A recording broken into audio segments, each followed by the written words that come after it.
use the power of melee weapons, alright? You're wanting to use melee.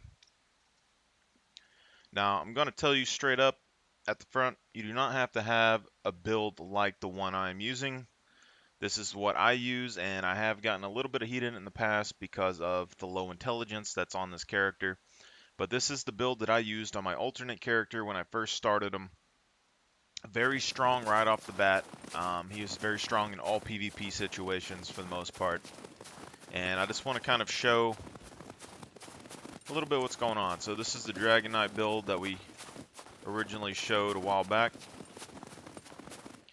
Started with 5 strength, 4.5 con, 1 dexterity, and then 1.5 intelligence. Now, you can go with max brawling or max melee, does not matter here, but it's going to take you at least 12 hours or so to finish leveling the other skill.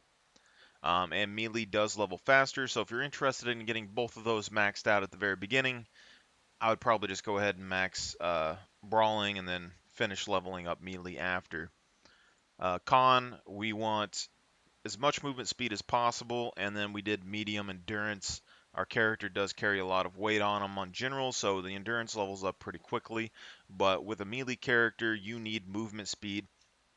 Nothing's going to help you more than movement speed because you got to close the distance and you got to be able to, go in and out of cover and flank and all that stuff. Now, dexterity is low. On this character, we did driving and motorcycling. If you don't have any interest in thievery or anything like that, that's what I would suggest for this. If you do want to lockpick some things, you can get, medium thievery relatively quickly. And, at medium thievery, you can pick some advanced locks. And if you're a good enough lock picker, you should be able to level up with advanced locks from there if you really want to. But for PvE and anything sort of kill boxes and stuff, medium thievery can get the job done. And although this character is PvP orientated, I did not exactly make him to be a base raider to go in and lockpick doors. But if the case happens, I would probably just go ahead and demolition, use bombs and explosives and things to get in. 1.5 intelligence. This is mainly because 1 intelligence really bugged me. It really bothered me that the bar would get stuck in the middle. But I also get some benefits here because I can get medium awareness, which for the most part in a bunker, I've been able to hear pretty much throughout the bunker with medium awareness. Anyone that's walking around or looting, I've been able to hear without really much difficulty. All right. Sniping skill and stuff could be debatable to use at the beginning of the game, not necessarily because you want to use it, but because the hold breath can be very good if you don't have any rifle skill or anything at the beginning. And I would advise using, some sort of ranged weapon with your melee, even if you just want to be a melee pureless. It's good for emergencies and it's good to soften your targets. Because when you're attacking, it usually takes you about 4 to 5 hits, at least with this medieval sword, to kill an armored puppet. So you're going to want something to kind of soften up some targets if you're getting to a really serious PvP situation. I usually rock a bow. Okay, a bow, improvised pistol, a spear, and a sword. There is a few reasons to this. One, the bow is silent and can be used over a really good range, which is very good. And I would recommend being good at these bow skills. Second thing is the pistol does very good damage, and although I cannot craft the ammo because I do not have access to advanced engineering, you can still buy the ammunition for this gun from the trader, and armor piercing is going to be way better anyway, so I go ahead and just buy the armor piercing rounds. They're like 700 or so for about 30 rounds. I keep about 5 on my character at most times, and the pistol is used for emergencies. This thing does not jam, it does not break. Very good all-around pistol. And you might not think that it fits with the Dragon Knight build, but I base it on medieval knights and stuff. They had firearms back in the day. Shotguns and these improvised pistols, I think, are fine to use for that. Now, the bow, definitely, when you first start off, you can use a 100-pound bow, but you can't really hold it or anything. But this will level up very, very quickly. When it comes to firearms, When it's close range, you could definitely still use full automatic. When you actually go and you're using single fire, having 5 strength, even though it's not necessary in the build, if you just want to be pure melee, you can level up your strength later. You're not really going to be increasing your damage too much going up to 5 from 3, but it does increase your throw range. It does increase your melee damage a little bit. Um, but what 5 strength does for you at the beginning of the game is that it's lowering the vertical recoil on rifles. So if you use snipers, which is still fine, even with like 1 strength, you can use a sniper rifle. All that stuff's perfectly fine. But with like a M16 or anything like that, being able to have that vertical recoil a lot less in single fire helps you a very lot in like medium to long range fights. And close range, fully automatic is going to be fine. You're going to have that much hard of a time. It's the side to side recoil that gets you with that. And on most guns that I've seen, it's pulling up and then to the left and then to the right. So once you get used to, pulling right and then pulling left, I think you'll be fine. When it comes to aiming, that's just going to take a little bit of practice. The same sort of thing with bow skill. It's going to take you a little bit of practice to get used to using the bow. But once you get good with the bow, you can actually, bob in and out of cover and all that. So there's a few different things. There's a few different weapons that you could use. The katana, sledgehammers, all of that. What I will tell you is that the katana is a very good weapon. It is quite rare, but it's going to be better than the medieval sword and stuff. If you're going to use that, that's fine. You can use sledgehammers and things. They're very good for knocking people down. I wouldn't really use it in a PvP situation, honestly. It's good. 1v1, it's good, but anything else, I just don't think it's worth it. The attack speed is too low to really stop any assault rifle users very well. And you're not 100% guaranteed always to knock somebody down, which is kind of, you know, an important thing that I think that everyone should kind of think about. Even though all the two-handed weapons are very powerful, the katana and the medieval sword are my top picks for when I end up going fights. Now you might be thinking, why do you use a spear? Well, the spear is mainly because, one, I can store it in my backpack, I can drop it, I can turn it into a small campfire or whatever. It has a lot of versatility.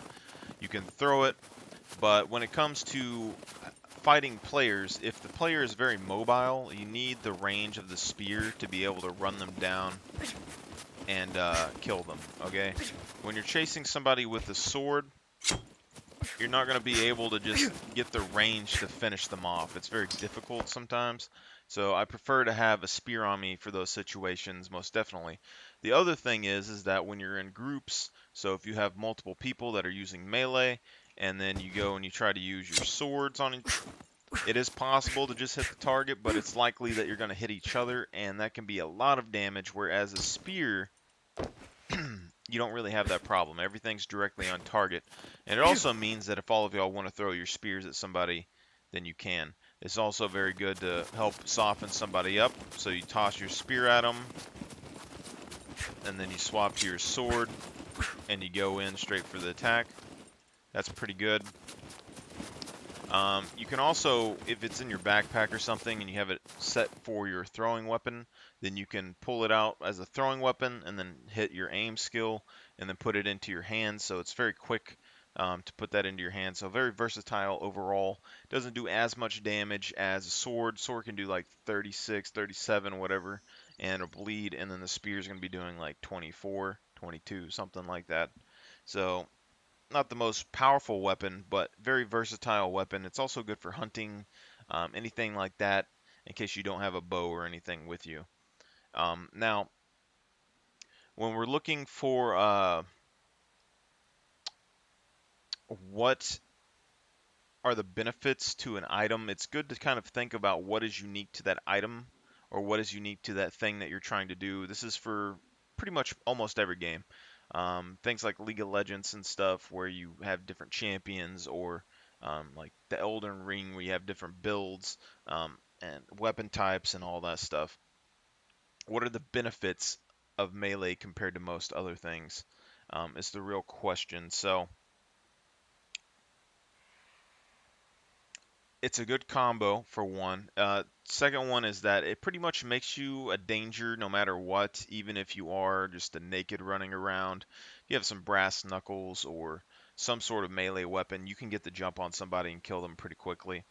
Um, the major benefit for melee comes with, you probably won't believe it, but it comes with raids. Um, Raids, PvP, and also narrow corridors. So if you're like in a bunker and you're holding a door or something for your team, you can actually blockade the door and not allow them to come in. That is very interesting and useful skill to have. You can also bump out a lot of damage very quickly, even though it is a moderate range. But one of the major features when it comes to a sword compared to everything else, you can sort of do this with your fist, but it isn't nearly as effective, is that melee weapons can damage items. And this is a big one compared to everything else, okay? So, one, why this is kind of good for raids in the first place is that if your base is made properly, you should be able to get a melee character over a wall or whatever and get somewhat close to the enemy. If they have a lockpicker or something like that, trying to lockpick a door, then you should be able to get up close to them. Lockpickers are not able to defend themselves, and their squad, generally, they don't like being very close together because it makes them vulnerable to explosives. But if they're not close enough together to where they can guard their lockpicker, then that is a very, very easy prime target for you. And when it comes to raids, pretty much every raid that I've seen on all the servers or anything like that, it has come down to basically time. Uh, the raids do not end unless you can make the enemy run out of supplies. That's basically how it works because we've basically held bases and completely wiped the raiders 10 plus times, and they just keep coming, and it lasts 8 to 10 hours, and nobody has time for that.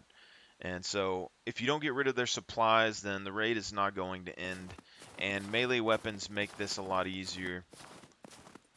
Now, one has to do with vehicles. So, a lot of raiders will end up using a vehicle to bring supplies with them if they don't prepare and put stuff in a bunch of different areas and all that, right? So, if you happen to want to try and steal the car or at least keep them from running away with your loot, all you got to do is pop the tire. Okay. I think I popped that one. No. Alright.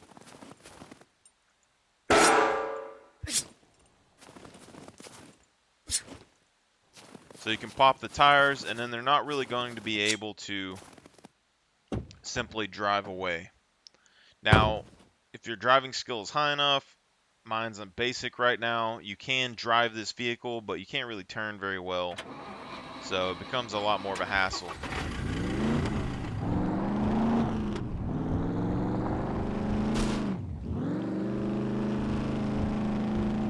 As you can tell. Now, that isn't necessarily going to fix your problem, but it does mean that you're giving the enemy a problem to deal with. And this is part of the reason why I kind of want to do a video over base raiding tips and also base defense tips. I probably won't do anything that's like super game breaking. I don't want to like make a bunch of exploits. I could probably think of one that like a solo player could use, which would be very nice to help versus base raiding, or if you found the right location. But when it comes to these vehicles, if you don't put pressure on your attackers in a raid, then they're going to eventually break in. You got to be able to pressure them, make them think something else is going on, or make them worry that somebody's out in the woods, something like that. So coming back and it, like, say that you lost everything, they busted in, they destroyed everything, whatever. How much loot you have in your base? Personally, me, I use a lot of old style weapons, so like the swords and the bows and everything. You got to calculate the value of your gear. Okay, so if they bring this pickup truck over here, these things cost like 45,000 or something at the trading post. So if you can manage to cripple this where they can't get it away, then they're going to have to try and repair it and drive off. If they try to drive off without this, it might take them a while to get away from where they were. And you're going to be able to find them, hunt them down, kill them, and then try to take their vehicle, or at least raid their vehicle.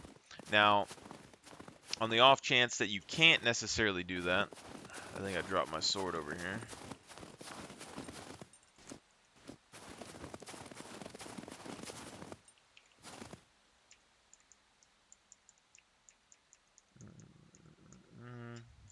Let's get another one. Okay. On the off chance that you can't do that,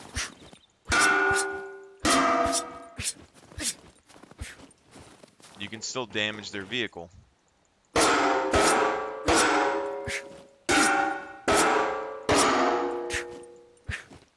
Now, this will take a little bit of time, but if they do stash their raiding supplies in the vehicle, or, if you're not worried about necessarily selling the car, then you can actually destroy the vehicle, and it will destroy the goods that are inside, and it's going to allow you to kind of hunt them down on foot while they're trying to run away, and maybe lead you back to their base.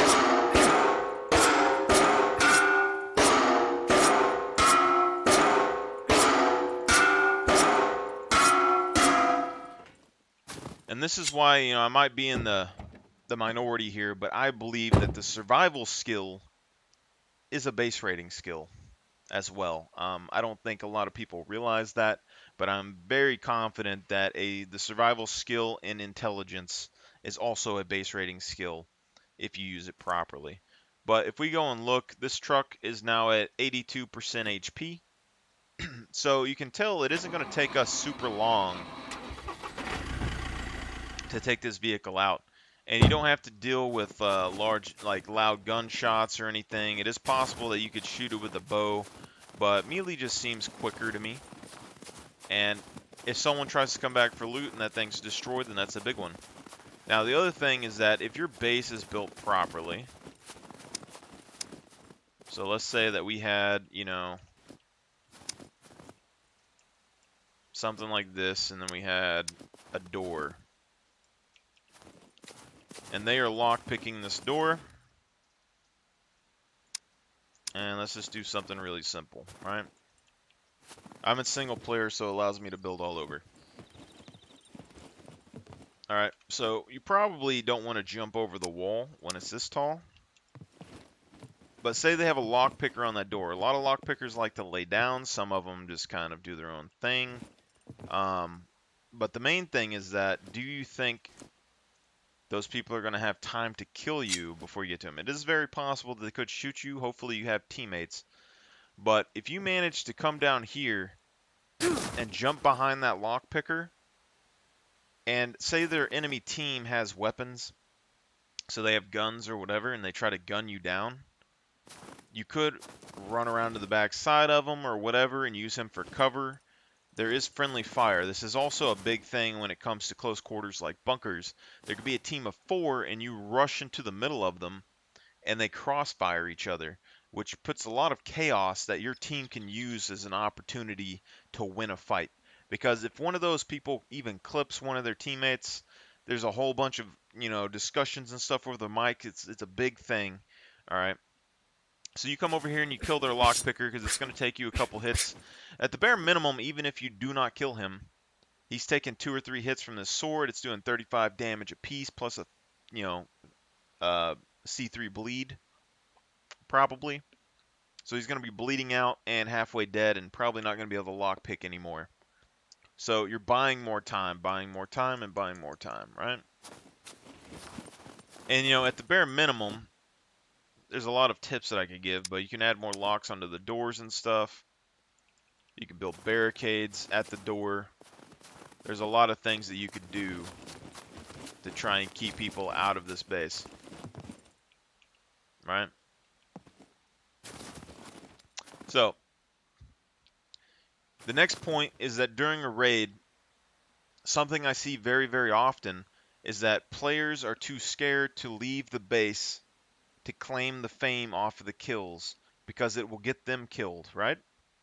But that's a problem because the base raiders come back and claim the fame off the bodies, and then they don't run out of fame. And the more that you kill them, the faster their timer, or the longer their timer takes to reset for them to come back. But I've seen people who fully wiped teams 10 times and never leave the base, even though they have like a very long time to actually, I mean, the people go and get their guns back and stuff. And this is where everything's coming into play. Now, if your base is set up properly and you are very good at defending it, you can turn a base raid into a loot run. So you can basically bait them into bringing you loot gear or guns or whatever, and you can take that and sell it. Me, I use a lot of primal weapons, spears, swords, bows, and so things like an M4 or something where I can go to the trader and sell it for, 7, 12,000, however much, and then I can go and buy 2, 3 bows with it, or I can go and just stash that money. You got to understand, like if there's a squad of 4 that comes and they all bring guns that are worth like 10,000, and then you go sell those guns, you have enough to buy a pickup truck now off of that. Now imagine if they have 2 or 3 kits a piece and they keep trying to raid you and you kill them over and over. All right. Now the thing is also you don't necessarily need to have a full HP gun to get decent money off of it. So you can have a 14% M4 and still sell it for $600-700 at the trader, and not even really need that much player pop on the server, and you can get even better prices than that. So, but when we look at this backpack, right?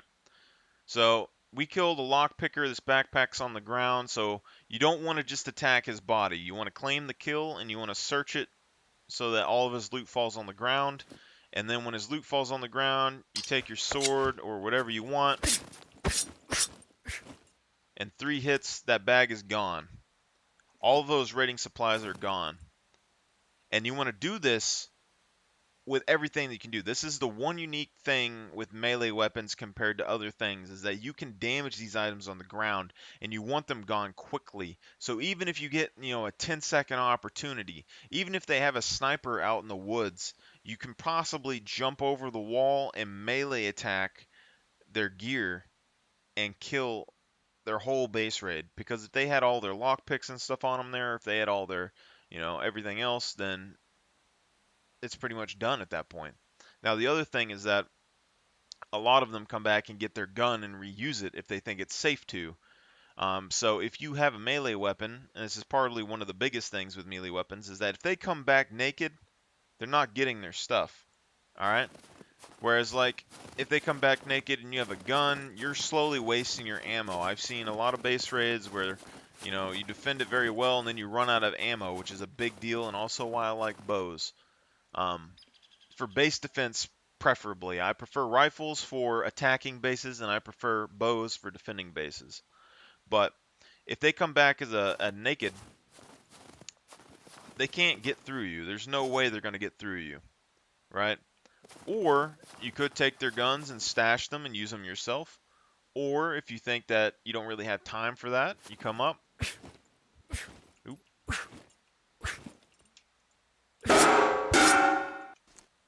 And you hit it. So I hit that twice. So with one hit, it can bring an M4 down to 59%, which is enough for it to jam. And then with 2 hits, this is down to 17%, which probably going to jam. And so now you can start to see how you can use the melee weapons when it comes to combat, especially in bunkers or close kit-knit corridors, or if you have gates and things in your base. So if you have this and say you have an airlock, so you had 2 doors, and so they lockpick the first door and they go in here and they're starting to lockpick the second door. This right here is a kill box. As soon as you jump down, you can close the door or whatever, and they're stuck right here in this tiny gap with you and your melee weapon. And if there's 4 of them or 2 of them or even 1 of them here, he is dead. And then all you got to do is reposition beside the door or wherever you want, and now they can't come in this doorway. And it gives your team time to kind of come and get the loot off of the lockpicker, or come and try and reseal this door, because they could pass you, say, a lock through this hole or whatever, and then you could relock the door, and that's how you can slowly press the attackers out of the base, because every time this lockpicker comes, he isn't just going to bring one screwdriver, most likely, right? He's going to have a decent little bit of screwdrivers and lockpicks and stuff on him. So every time that you can take that away, it's going to be a big deal. So, and then when it comes to the katana, this is also a reason why the katana is really good.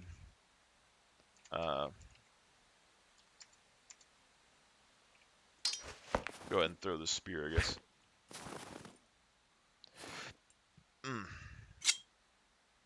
Alright. So you can see that this melee weapon over here is 100%. Instantly to 0. So the katana is really good because it does a lot of damage. It can instantly zero out weapons. And when you are in a fight with a player, especially one with an automatic rifle, if you can get in distance with your melee weapon, don't be aiming for the head. Aim for their gun. If you can hit 1 or 2 hits on that thing, it's going to jam, and then they're dead. There's no way. So as soon as you land a hit on that gun, it's probably going to jam. They might get, 2, 3 rounds off, but you're probably still going to be standing. All right. And then it's just a battle of fists. Now, another big one is that melee weapons can stun lock, so the knockdown with the big weapons is a pretty important one, but you can also stun lock puppets. So when it comes to bunkers or whatever else, it's also a good reason to carry a spear in case you run into, say, a suicide puppet. You can throw the spear instead of throwing your main melee weapon. But when it comes to bunkers or anything like this, these armored puppets, I think like a couple days ago, I fought, well, basically we're raiding a bunker, and then a bunch of new players were coming to kind of see what was going on. We're showing them around, and they opened up all the bunker doors, and then the puppets respawned. And so there was 5 or 6 of these armored puppets that swarmed me, and I was able to fight them off with this. It takes about 5 hits to kill one, but it does stun lock them from hitting you, and even though it does slowly burn out your stamina, it takes a little bit.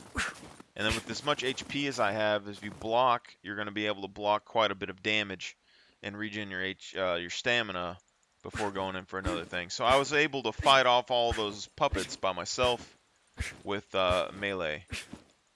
Now, you can do that with a gun, but it's also possible that your gun's going to take damage, it could jam, there's a lot of variability there, and I don't want to rely on a little bit of RNG.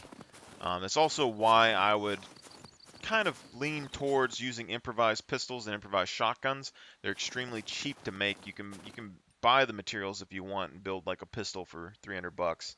All right. But they don't jam and they don't break. So as long as you're alive, that thing's going to work. And you're always going to know it's going to shoot. Anything else? Like, the only thing that they could ever do to that gun is make it to where the ammunition would actually misfire. But if you're using good ammunition, then there's no real reason to do that. So partially why I would say if you're going to make crafted ammo, I would probably only make the 50 cal ammo because it does a lot of damage. But with this character, for instance, I would make shotgun ammo because shotgun ammo can be useful for raids and useful for base defense. And then also, I just buy the 50 cal ammo at the trader because it's like 700 bucks for 30 rounds. I carry 5 or so rounds on me for emergencies, and I'm pretty happy with that. All right, you can carry more, but it's not really necessary. If you land one shot with an improvised pistol on a target, they're probably within a hit or two of dying, and you just bleed them out. So there's nothing really major to do with that. Now, I won't really go too much into all of the things with the kind of primal base defense stuff, but being able to disable or destroy supplies is a really big deal. Being able to destroy containers, anything like that, like locked chests that you can find for the enemy, big deal. You got to be able to get rid of those supplies. And their gear, guns, everything else, and you're able to claim fame, you're able to hold choke points, you're able to pressure them to not wanting to come in. Because why would 1 or 2 players want to rush a dude with a sword that they know can kill them in like 3 hits? Right? If they come through this doorway and they know I can kill them in a couple hits.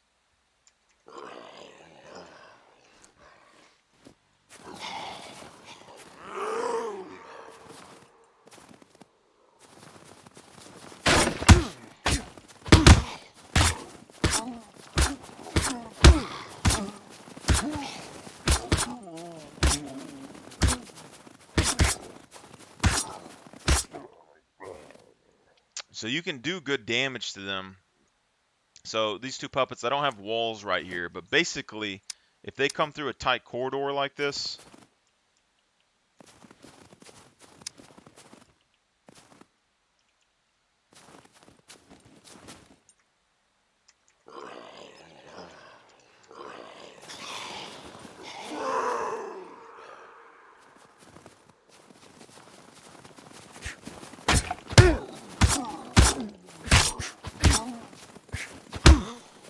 I don't know why the aiming is all messed up.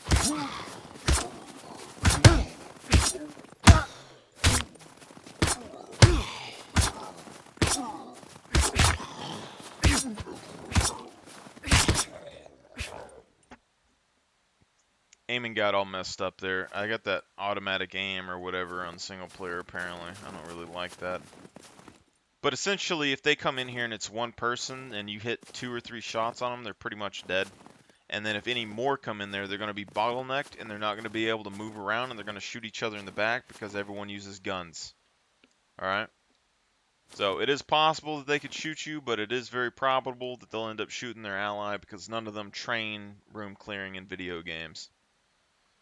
Alright, and even if you're able to land 1 or 2 hits on one of those guns, that gun is pretty much useless. They're going to have to waste money getting a gun repair kit or something to repair that weapon, and that's just inconvenient.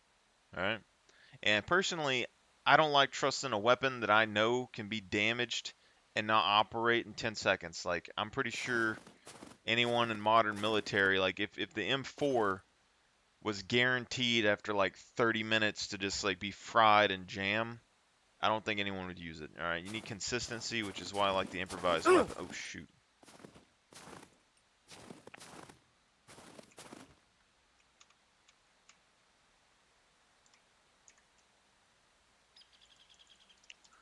Shoot fire.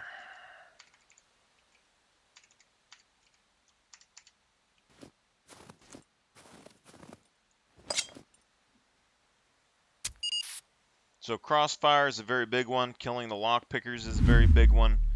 Also, being able to sneak up because we still have access to max stealth, which is important. Now, I don't really care about the awareness so much because I'm not really doing a bunch of long-range sniping. But also, camouflage is only really good for one shot. So if you are able to locate the area where a sniper is, and a lot of them, it's a risk for them to stay still. But if they do, and you did see them, they're going to get domed. So a lot of them have a bad habit of moving instead of using the camo, which is fine. But the thing is that you should be able to locate at least the direction that somebody's shooting at you and then be able to kind of cover that up a little bit. Now, holding back the lower gear enemies is also a very big one.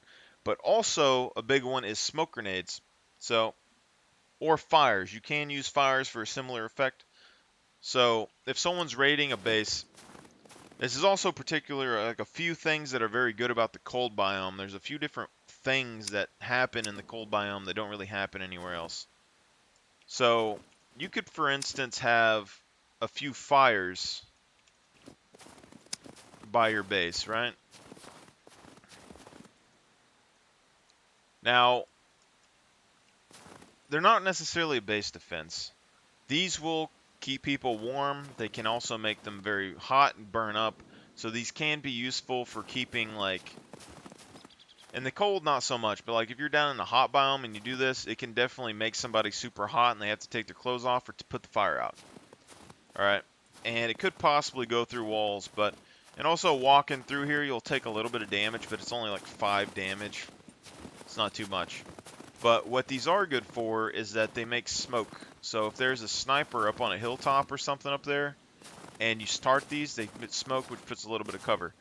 But the smoke grenade, you're able to smoke out an area, smoke out a gate or whatever, and someone with a melee can come out and deal with all these weapons and stuff. Alright, and it's not going to take very long at all, and then they can run back inside before the smoke dissipates. Now, I'm trying to think of a couple more things. I can't really think of it off of my head. I mean, melee weapons are pretty cost effective. They're not very difficult to find. You can find them anywhere. They deal a lot of damage. They have a lot of versatility. So I don't really think you're going to have any problems necessarily with melee. You can't really go super wrong with melee. But very cost effective, I think. You know, you can go buy a sword or an axe, or you can go buy like a hatchet for 1,200 bucks or whatever at the trader. You know, and then if you manage to kill somebody with a rifle or whatever, you sell that for 7 grand, you 7 extra profit. All right. It doesn't require ammo. Repairing it can just use like a basic toolbox or like a grindstone. So it's not very hard to actually go and repair. It doesn't cost a lot for the repair kits because, weapon repair kits are expensive, but, swords and bows and things, none of that really costs very much. If you lose it, you don't necessarily care. It's a melee weapon. You can find another one pretty quick, and they're always going to be around and useful. You can also, carry a lot of them in your backpack and throw them or whatever you want to do. So all that's very nice.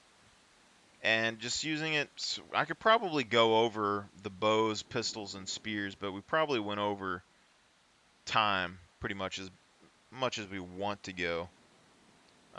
So there's a lot of kind of tactics you can use, but this is just a general summary on kind of if you're wanting to use melee, what you might be thinking about when you're using these, and what kind of situations you'll have for like PvP and stuff like that. So if you have any more advice for people that want to use melee, you can just put that down in any of the comment stuff below or whatever. I'll probably just post the video and not really type everything out because I'm a little uh, stacked for time right now. I got a lot of stuff on my plate, so I can't really sit here very much longer. But best of luck to you. Try the dragonknight build if you want. I know that the 1.5 intelligence can seem scary, but I can explain real quick why I don't necessarily think you need max intelligence. Eventually, if they ever add intelligence scaling in the game, I probably will start with this build in general. But if we just go ahead and look at this real quick, awareness at medium is pretty good in most situations. I mean, I've been able to hear everyone just fine with medium awareness. Max awareness hasn't really helped me a whole lot more than medium. Now, camo wise, like deactivating camo, I don't think that's going to be the biggest thing. Yeah, they're going to be able to sneak up on you, or you're going to be able to run up on them, but that's just something that you have to deal with, all right? And once they fire once, if you got your eyes on them, don't take your eyes off of them. You'll be fine. Sniping, not necessarily the most important skill. Medium sniping is going to be okay for holding your breath and getting ranges. Not the biggest thing. Camouflage, yes, you can go stealth, but you can still get medium camouflage and activate it, at a farther distance than what max camouflage would be. But with a melee build, or even with bows and things, or even with guns, a lot of times once you shoot once, then the fight's on, and you can't really just sit there anymore. Unless it works differently with bows. I have not got to get that test done yet. I joined a clan on multiplayer, but then every time I join a clan, the whole team disappears, and I can never get anything done. So uh, I want to test camo with the bow just to see if there's any effects. Because every video I've ever seen has the bow, or has guns and camo together. None of them use the bow. The bow doesn't use much noise. Engineering-wise, the large hut doesn't really give any more advantage than a medium hut, besides the fact that it's kind of a combination of a small and medium hut together, and you get more elevation out of it. So base-wise, if you're building the base from the ground up, I personally do like the large cabin for elevation, to put layers of elevation all the way up into the center of your base. I think that's very good, but I don't necessarily think it's needed. And then craftable ammos, especially if you're a melee or a kind of primal character, none of these ammos matter very much. You can find these 308s and all that. You can find them just fine. If you're not using guns all the time, this isn't going to be a big deal. And then you can always raid somebody's base and get their ammunition if you really need to. But these basic ammos are really, really fine. The 12 gauge cartridge and the 50 cal ammo is about the only thing that I craft out of any of these anyway, because why would I craft a bullet that does less damage, you know? But you'll get access to both of these improvised gun crafts. You'll get access to all of these other crafts that you need here, um, metal arrow tips and all of that. So you don't really need advanced in these skills at all. Not anything that I have seen that would require advanced in those skills. So unless you want cement walls, but I mean, you can find somebody to help you build cement walls. It's not going to be that big of a deal. But I would also note that if you're wearing a knight helmet and things, that sometimes having a little metal on your base helps you blend in a lot better because you're kind of shiny. So having some shiny stuff around helps. Other than that, feel free to try this out. Say anything you want in the comments, and I'll probably be around to answer some of that stuff if I can.